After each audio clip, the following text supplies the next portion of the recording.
Sabia que até mesmo seu shampoo pode ser feito por IA?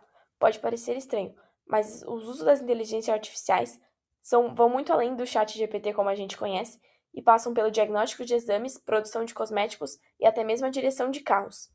Um estudo recente de Stanford relatou que em 2024 houve crescimento de 44,5% no uso das IAs, especialmente no setor empresarial, onde 78% das empresas relatam ter alguma função feita por IA, um aumento de 55% no uso em relação a 2023. Olá, eu sou a Thais Molento e eu venho apresentar a minha iniciação científica orientada pelo Guilherme Pasmanic, que busca responder a pergunta se estamos vivendo uma nova bolha da inteligência artificial e também se as bolhas parecem se repetir. Bom, antes de começar, é importante ter em vista que as bolhas só podem ser analisadas em retrospecto. Então, não é possível ter conclusões concretas ainda, até porque o próprio mercado não as tem. Então, o meu trabalho vai visar buscar tendências históricas e comparar com as tendências do presente. A gente vai começar pela anatomia da bolha, que começa com a especulação financeira. É a base para a formação de qualquer bolha. Bom, especular consiste em criar teorias, praticamente uma aposta, sem necessariamente se basear em fundamentos sólidos, com a intenção de prever flutuações positivas do mercado e acabar lucrando com isso. Bom, quando muitas pessoas criam expectativas excessivas em torno de uma empresa ou de um ativo, por qualquer motivo que seja, Does the ele market pode se tornar excite me when it goes up or supervalorizado down? pela lei da Yes. Am oferta I e a da boisterous, demanda. loud, Se obnoxious? realmente não tiver nenhum argumento sólido que sustente a hipervalorização observada, a gente conclui que se formou uma bolha.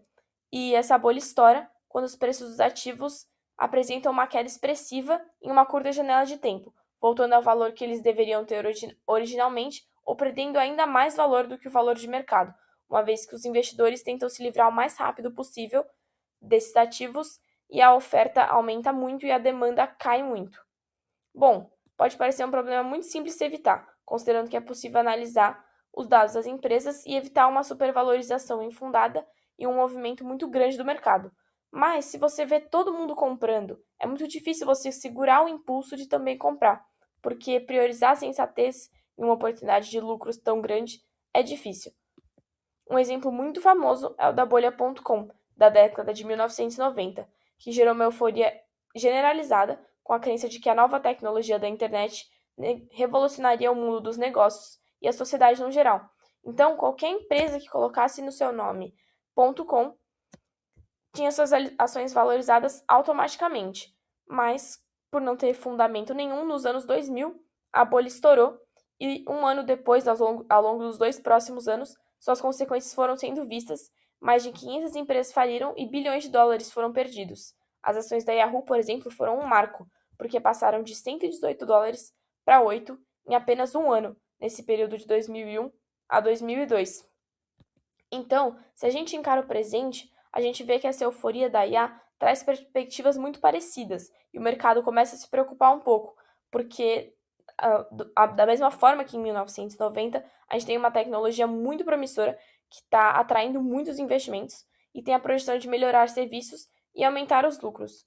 Em um relatório recente, o banco estadunidense da JP Morgan relatou que 30 das ações dos fundos, que é o S&P 500, representam 43% do valor de mercado do índice e foram responsáveis por quase todo o crescimento de lucros desde 2022.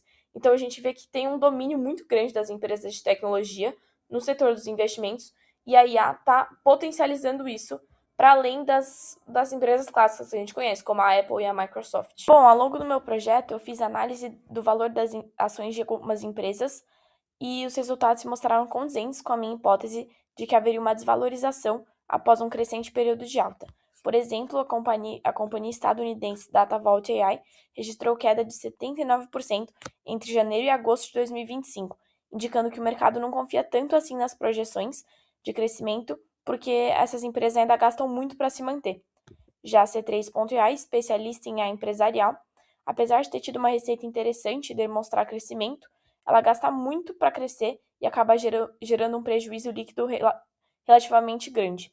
No último trimestre, ela registrou queda de 31% nos resultados e a empresa gerou um relatório de que não atenderia às expectativas de crescimento durante o ano, o que acabou afastando alguns investidores.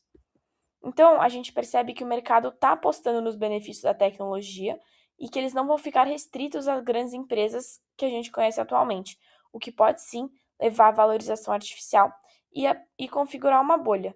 Mas, apesar de muitos dos investimentos se demonstrarem realmente equivocados, a gente não vê um cenário de alavancagem, ou seja, de empréstimo de dinheiro. Então, as pessoas estão investindo com capital próprio. E isso é importante porque, como o CIO da XP, o Arthur, relatou, as grandes depressões, as grandes crises, vêm de uma contaminação do sistema de crédito. Ou seja, se o crédito é muito facilitado e se a gente tem muita gente não conseguindo pagar por esse crédito, isso gera um problema estrutural que resulta em crise, como visto nas bolhas de 1929, de 2008 e até mesmo em certa parte na bolha.com. Então, o ciclo atual é diferente por não estar baseado em endividamento e o conceito de bolha ainda não pode ser aplicado e a chance de uma crise generalizada é baixa. Por fim, eu gostaria de propor uma reflexão acerca da suposta repetição das bolhas, porque se todas têm a mesma causa, que é a valorização excessiva dos ativos, por que os investidores simplesmente não se atentam mais para o valor real das empresas e dos dados que elas fornecem? Primeiramente, ninguém tem acesso irrestrito à informação, então, por mais que seja possível fazer certas projeções, a concretude delas não é tão certeira, e além disso, a economia é uma ciência humana motivada pela subjetividade humana e está sujeita a várias coisas, incluindo um conceito muito utilizado atualmente, que é o da FOMO, ou Fear of Missing Out, que é o medo de ficar de fora de uma oportunidade incrível ou de um efeito de manada, como acontece muitas vezes durante as bolhas, que ninguém quer ficar de fora, ninguém quer perder a oportunidade de lucrar tanto em pouco tempo. E quando os investidores maiores se direcionam para determinado ativo, o restante da população tende a copiar eles também. Então, a euforia descolada da razão e a mescla desordenada de perfis de investimentos são fatores difíceis de serem contidos e que acabam se repetindo desde 1929 até supostamente hoje em dia com a IA, sendo essa a minha hipótese para a repetição das bolhas. Então, é difícil conter Does the market a excite euforia me when it goes up or down? e Yes. são Am I a fenômenos boisterous não loud enough? exclusivamente racionais e por isso eles tendem a se repetir, mesmo com cenários de crise muito impactantes. Bom, essas são minhas fontes para o meu trabalho. Muito obrigada pela atenção. Espero que vocês tenham gostado.